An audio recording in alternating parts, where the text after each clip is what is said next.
Welcome back to K&L Farms, and last video I did, I was cutting on this log. This was still round at the time, and I had a subscriber in the comments ask me a question. It was actually a two-part question. First part is, why aren't you cutting more 1 inch to get down to the diameter, the desired diameter that you want? And so I'm going to show you that, and then I'm going to try and explain. This is 4 side now, and I'm going to go down 1 inch. I'm going to rip a 1 inch off there and I'll show you. But the original part of the question is, I'll get a chunk. This is a pretty good chunk, pretty good example. I'll get it over here for you so you can see. Okay, so this bark area, they call this wane. See how it's still got radius on it? So originally it was a log, log's radius, and this is the flat area that I cut out. So if you were to cut this flat, or attempt to cut this, all the edge wood off that on both sides, it's going to leave you with a piece approximately 3.5 inches wide. That doesn't promote the effort.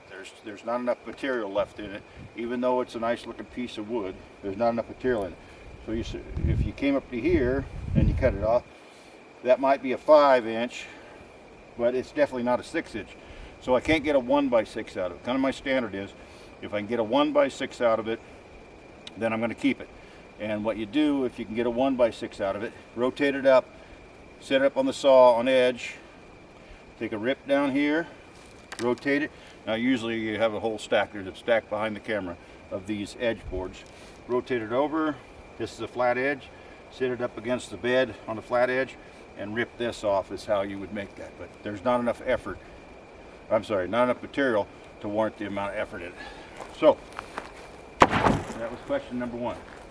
Question number 2, this is currently 8 inch by 8 inch. It's going to end up 6 inch by 6 inch, but it's pretty much squared on all 4 corners, excluding, you'll see right here, see there's a little bit of wane right there. I can live with that amount of wane, and there's a little bit of wane right here on this edge.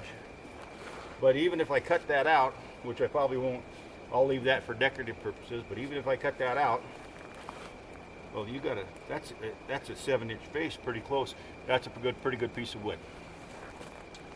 And so also, to answer the question, on my side, away from the camera, there's a scale. There's a tape measure, it's magnetized, and it's zeroed. That indicator is zeroed with the blade. Right now, the tape measure shows 8 inch. So if I rotate this down to 7 inch, that means that product coming off the cut is going to be 1 inch thick, because currently it's 8. I cut it 1 inch off, that'd be 7. So that's how I can tell fairly rapidly how to adjust the saw up and down, is due to this tape measure. Now Woodland, it's a Woodland sawmill, they put one side in inches, well, it's inches and quarters, and then the other side is metric. The Canadian side is metric, and I just leave the 1 inch out because I can actually understand that portion of it. But I get the saw cut, I'll rip that off there real quick, and I'll show you what I'm talking about.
that's approximately 1x8, 8-inch face. Got some trim on the, or some wane on the edge, but that's not enough. I can actually work with that. And if I need to, this edge came out square. This is square. If I need to and I want to cut that off or cut that down, I'll put this up against a table saw, run that through a table saw, and make whatever face. Like if I wanted 2 1x4s out of it, or a 1x4 and a 1x3. And the reason that I do that is this is all usable material compared to my first example I had.